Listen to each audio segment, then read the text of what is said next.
একজন professional photographer. কলেজে পড়াকালীনই বীরেনের ফটোগ্রাফির প্রতি নেশা ছিল।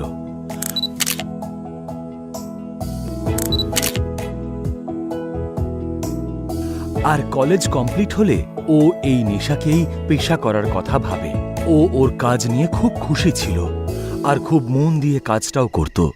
কিন্তু কিছুদিন ধরে কাজটা খুব একটা ভালো চলছিল না। আর এরই মধ্যে বীরেনের কাছে একটা ফটোশ্যুটের অর্ডার আসে। ক্লায়েন্ট ওকে বিস্তারিত কিছু না বলেই বলল যে সে যেন স্পটে এসে ফোন করে। ব্যাপারটা বীরেনের বেশ অদ্ভুত লাগলো, কিন্তু বীরেনের টাকার প্রয়োজন ছিল, তাই বেশি কিছু জিজ্ঞেস না করে ও অর্ডারটা নিয়ে নিল। পরের দিন ও ক্লায়েন্টের দেওয়া লোকেশনে পৌঁছে গেল।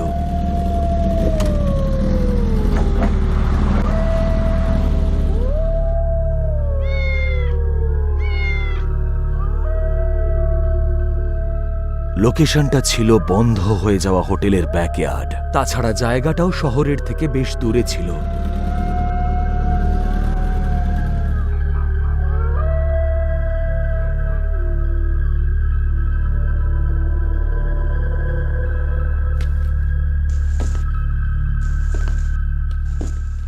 বীরেন লোকেশনে পৌঁছে দেখল কতগুলি আটার মণ্ড, কয়েকটা ছেঁড়া জামা কাপড় আর কয়েকটা সেন্টের বোতল পড়ে আছে।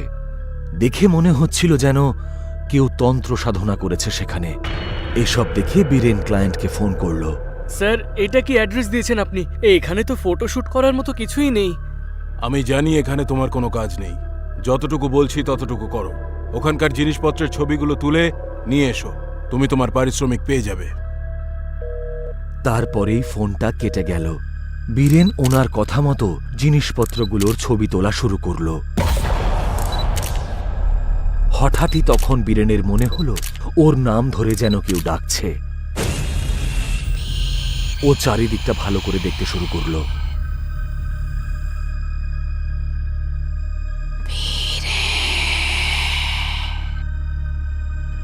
কিন্তু সত্যি বলতে ওখানে কেউ ছিল না। ও নিজের মনের ভুল মনে করে জিনিসটাকে পাত্তা দিল না। কিন্তু তখনই ও পেছন থেকে শুকনো পাতার খসখস আওয়াজ শুনতে পেল, যেন কেউ সেগুলোর ওপর দিয়ে হেঁটে তার দিকে এগিয়ে আসছে। বীরেন আবার চারিদিকটা ভালো করে দেখতে লাগল, কিন্তু সেখানে কিছুই ছিল না।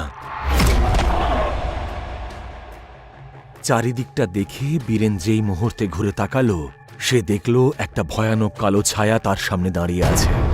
বীরেন ভয় চিৎকার করে উঠল আর দৌড়ে হোটেল থেকে পালানোর চেষ্টা করল।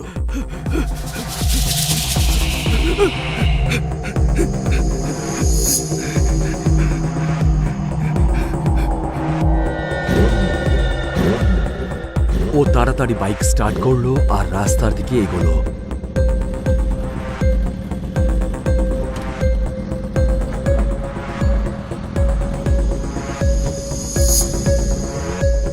কিন্তু তাও বীরেন দেখল ওই কালো ছায়াটা এখনো ওর পেছনে আছে। বীরেন ভয় পেয়ে গেল আর রাস্তা গুলিয়ে ফেলল।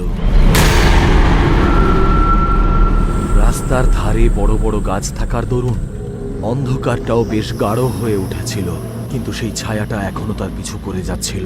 বীরেন বাইকের স্পিড ক্রমশ বাড়ালো। ওর একটাই টার্গেট ছিল, সেখান থেকে কিভাবে পালানো যায়। সৌভাগ্যবশত সে রাস্তায় পৌঁছলো আর ছায়াটাও ওর পিছু করা ছেড়ে দিয়েছিল। বীরেন শান্তির নিঃশ্বাস নিয়ে মনে মনে প্রতিজ্ঞা করল যে সে আর কখনো এরকম অর্ডার নেবে না। আর তখনই ও দেখতে পেল দূরে একজন মহিলা দাঁড়িয়ে আছে, কিন্তু বীরেন সেখানেও না দাঁড়িয়ে পালানোর চেষ্টা করল। বীরেন ততক্ষণে মেয়েটাকে পেরিয়ে চলে গেছে, আর তখনই সে দেখল যে মেয়েটা আর কেউ নয়, তার নিজের স্ত্রী রিক্তা। আর বীরেন বাইক থামালো। রিক্তা, এই মাঝরাতে তুমি এখানে কি করছো? বীরেন বেশ উদ্বিগ্ন হয়ে কথাটা জিজ্ঞেস করলো, আর রিক্তা তাকে উত্তর দিল, তুমি সারাদিন এদিক ওদিক ছোটাছুটি করো, তোমাকে নিয়ে আমার একটু সন্দেহ হচ্ছিল, তাই আমি তোমার উপর নজর রাখছিলাম। সরি, কিন্তু তুমি কোথায় ছিলে? ঘরে ফেরোনি কেন? আরে না না, তেমন কিছু না, আমি একটু কাজে ব্যস্ত ছিলাম। চলো ঘরে যাওয়া যাক।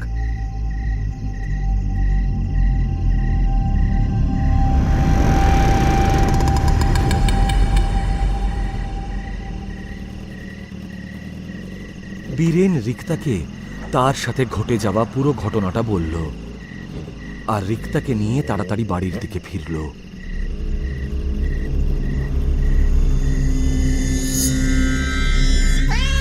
কিন্তু বাড়ি পৌঁছানোর পর বীরেন দেখল দরজাটা ভেতর থেকে বন্ধ। সে কলিং বেল বাজালো আর দরজাটা খোলা মাত্রই বীরেন অবাক হয়ে গেল,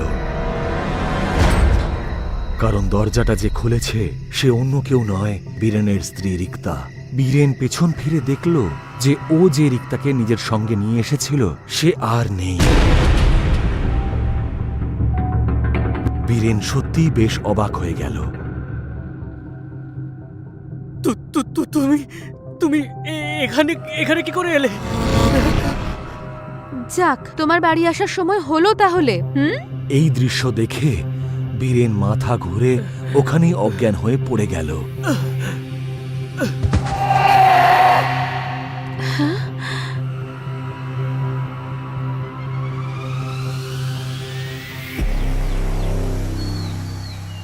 জ্ঞান ফেরার পর বীরেন দেখল সে বিছানায় শুয়ে আছে। বীরেন বিছানা থেকে উঠে কাজে বেরোনোর জন্য তৈরি হবে এমন সময় রিক্তা বলে উঠল, এবার থেকে তোমাকে আর কাজে যেতে হবে না,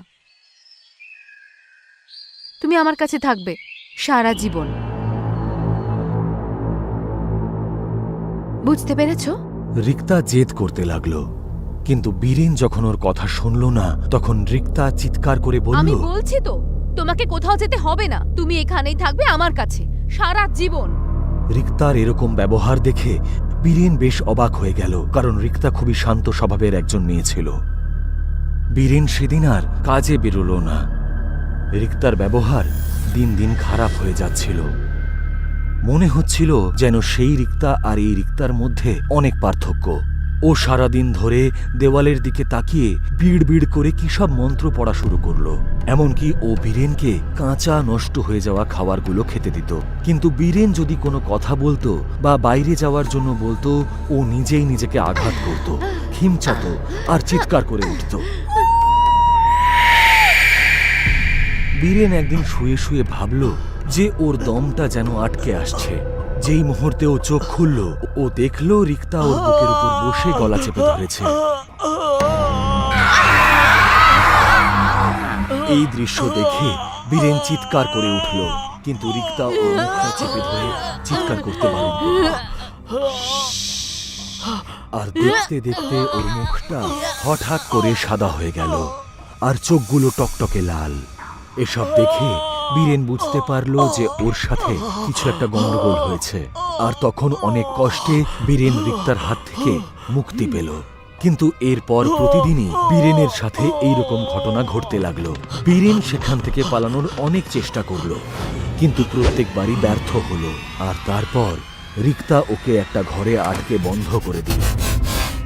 আর বীরেনের ধৈর্যের বাঁধ ভেঙে যেতে বীরেন বলল, ছেড়ে দাও আমাকে। কি চাও তুমি আমার থেকে? কে তুমি? কি চাও আমার থেকে? তুমি কেন আমার প্রাণ নিয়ে খেলা করছো?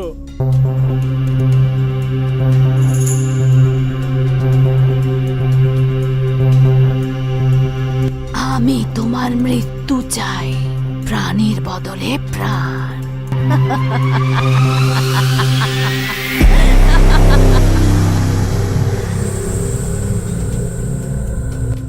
আমি কারোর প্রাণ নেইনি, তবুও যদি তুমি আমায় মারতে চাও তাহলে মেরে ফেলো। এত সহজে মৃত্যু তোর ভাগ্যে নেই রে।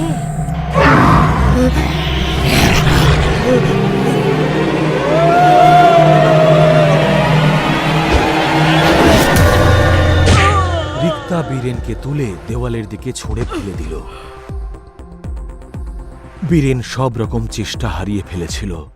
তারপর একদিন ও ঘর থেকে বেরিয়ে এলো আর নিজের এক বন্ধুর সাহায্যে এক ওঝার কাছে গেল আর নিজের সাথে ঘটে যাওয়া সমস্ত ঘটনা ওঝাকে বলল। ওঝা আগুনের মধ্যে আহুতি ঢেলে মন্ত্র পড়া শুরু করল। ও, তোমার স্ত্রীর কিছু একটা হয়েছে, তোমার বাড়িতে গেলে তবেই সেই সমস্যার সমাধান করতে পারবো। না না, আমি ওই বাড়িতে আর যেতে চাই না বাবা। যেতে তো হবে, নয়তো তোমার স্ত্রীর মৃত্যু অনিবার্য। রিক্তার ব্যাপারে শুনে বীরেন ওঝাকে বাড়িতে নিয়ে যেতে রাজি হলো। সেখানে পৌঁছে তারা দেখল বাড়ির দরজাটা বন্ধ, আর ভেতর থেকে চিৎকার করে হাসির আওয়াজ শোনা যাচ্ছিল। অনেকক্ষণ ধরে বেল বাজানো সত্ত্বেও কেউ দরজা খুলল না। তখন তারা জানালা ভেঙে বাড়িতে প্রবেশ করল। ঘরের সমস্ত জিনিসপত্র ওলটপালট হয়ে পড়েছিল, আর রিক্তা চেয়ারের ওপর বসে দেওয়ালে টাঙানো ছবিগুলোকে একটানা দেখে যাচ্ছিল, আর ওর হাত থেকে রক্তও পড়ছিল। মনে হচ্ছিল যেন ও দেওয়ালগুলোকে আঁচড়েছে। এই অবস্থা দেখে বীরেন রিক্তার কাছে গেল, কিন্তু ও বীরেনের গলাটা চেপে ধরে মাটি থেকে উপরে তুলে দিল, আর জোরে জোরে চিৎকার করে বলল, আমি বলেছিলাম না আমার সাথেই থাকবে এখানে, শুধু আমার সাথে। তাহলে তোমার বাইরে যাওয়ার সাহস হলো কি করে?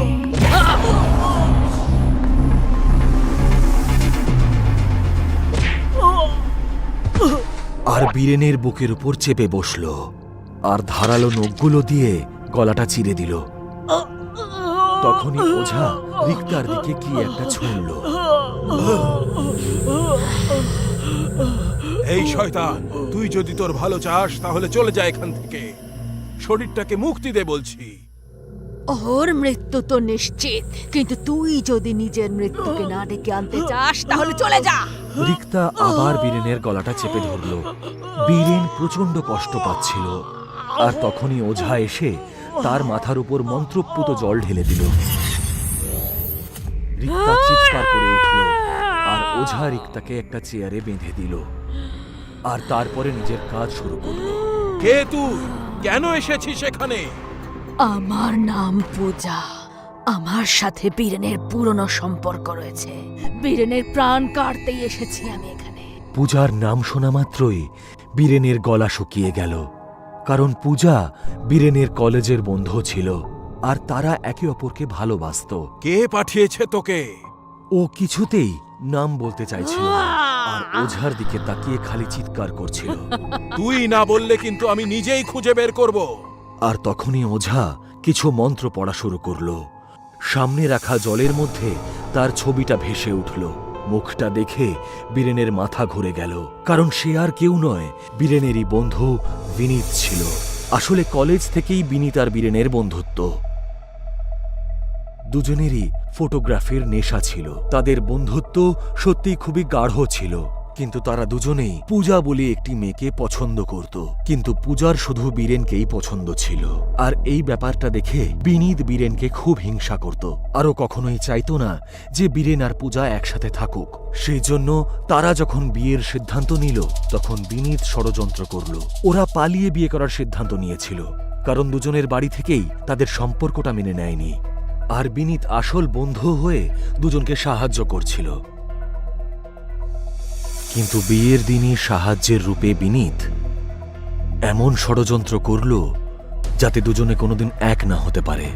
কিন্তু এই ব্যাপারটা দুজনের কেউই জানতো না। এই সব কিছুর জন্য দায়ী তুমি বীরেন। যদি তুমি আমাকে বিয়ে করতে না চাইতে তাহলে আগেই বলে দিতে পারতে। আমি তোমার বলা হোটেলে দিনের পর দিন তোমার অপেক্ষা করে বসেছিলাম, কিন্তু তুমি যখন ফিরে আসলে না, তখন আমি নিজেই নিজেকে শেষ করে দিলাম। না পূজা, তুমি ভুল বুঝছো। আমি তোমাকে ভালোবাসতাম, তোমাকে বিয়ে করতে চেয়েছিলাম। আমি অনেকবার হোটেলে গেছিলাম, কিন্তু তুমি আসোনি। আমাকে বিনীত একটা চিঠি দিয়েছিল, যেখানে তুমি লিখেছিলে যে তুমি আমার সাথে দেখা করতে চাও না, কারণ তুমি অন্য কাউকে ভালোবাসো।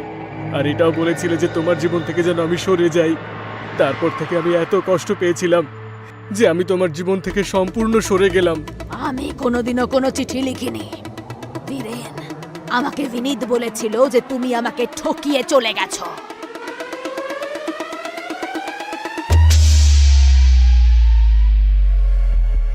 আসলে চিঠিটা বিনীত নিজেই লিখেছিল আর সব জেনে বুঝে পূজাকে ও অন্য হোটেলে রেখে এসেছিল, যাতে ওদের দুজনের কখনো দেখা না হতে পারে, আর সুযোগ বুঝে সে পূজাকে বিয়ে করতে পারে। কিন্তু বিনীত এটা জানতো না যে পূজা আত্মহত্যা করে বসবে। আর বীরেনও এবার নিজের কাজে খুব উন্নতি করছিল। সে কখনোই বীরেনের ভালো দেখতে পারত না। তাই সে এক ওঝার কাছে গিয়ে পূজার আত্মাকে ডেকে বীরেনের জীবনটা শেষ করে দিতে চেয়েছিল। এটা জানতে পেরেই পূজা রিক্তার শরীর ছেড়ে দিল আর ফুঁপিয়ে ফুঁপিয়ে কাঁদতে লাগলো। কিন্তু এখন আর নিজেদের ভাগ্যকে দোষারোপ করা ছাড়া তাদের কাছে আর কিছু করার মতন ছিল না। আর পূজা রিক্তার কাছে গিয়ে বলল, বোন, আমাকে তুমি ক্ষমা করে দিও। আমার একটা ভুল ধারণার জন্য আজ তোমার সংসার ভেঙে যাচ্ছিল। তুমি আমাকে যা শাস্তি দিতে চাও আমি মাথা পেতে নেব। না, এখানে তোমার কোনো দোষ নেই। যখন নিজের লোকেরাই প্রতারণা করে তখন সম্পর্ক নষ্ট হওয়াই তো স্বাভাবিক। বেঁচে থাকাকালীন তো আমি বীরেনের জন্য কিচ্ছু করতে পারিনি, কিন্তু এবার বিনীতকে ওর কর্মের শাস্তি পেতেই হবে। এই বলে পূজার আত্মা সেখান থেকে উধাও হয়ে গেল। পরের দিন সকালবেলায় অ্যাক্সিডেন্টে বিনীত মারা গেল। আর তারপরে বীরেন সমস্ত নিয়ম অনুযায়ী পূজার শেষকৃত্য সম্পন্ন করল, আর পূজার আত্মা চিরজীবনের মতন মোক্ষ লাভ করল।